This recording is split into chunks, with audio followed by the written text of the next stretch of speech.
Umarangkada na ang unang araw ng kampanya ng mga kandidato sa national positions ngayong eleksyon 2025. May report si Mariz Umali.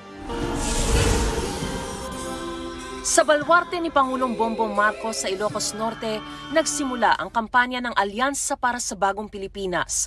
Dumating ang Pangulo sa Proclamation Rally sa Centennial Arena sa Lawag City. Kompleto ang 12 nasa ticket ng administrasyon. Sina dating DILG Secretary Benher Abalos, Makati Mayor Abby Binay, Senador Bong Revilla, Senador Pia Cayetano, dating Senador Ping Lacson, Senador Lito Lapid, Senadora Amy Marcos, dating Senador Manny Pacquiao, dating Senador Tito Soto, Senador Francis Tolentino, Congressman Erwin Tulfo at Congresswoman Camille Villar. Karamihan sa kanila nangako ng suporta sa mga programa ng kasalukuyang administrasyon.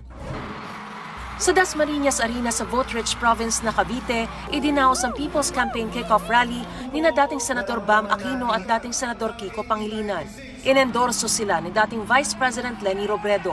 Ilan sa mga hangad nilang reforma ay sa food security, pagpigil sa pagtaas ng presyo ng mga bilihin at paglutas sa education crisis. Sa Huwebes pa ang proclamation rally ng PDP laban, pero nag-campaign kick-off sa Pasig ang kaalyado ni dating Pangulong Rodrigo Duterte na si Kingdom of Jesus Christ founder Apollo Kibuloy na nakakulong ngayon. Dumalo sina Attorney Jimmy Bondoc at si Senador Ronald De La Rosa.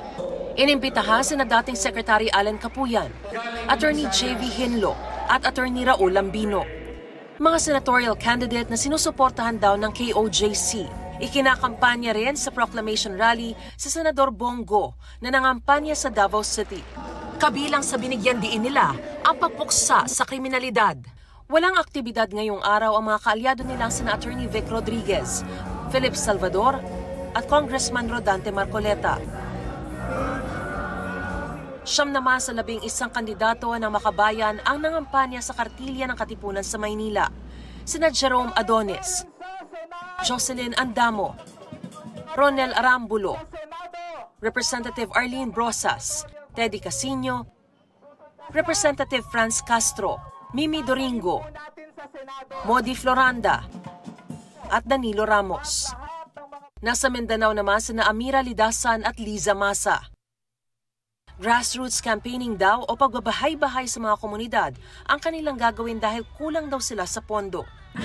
Nag-ikot naman sa Kabasalan, Zamboanga, Sibugay ang independent candidate na si Roberto Balyon na may plataporma kaugnay sa fisheries and land reform, kalikasan at seguridad sa pagkain.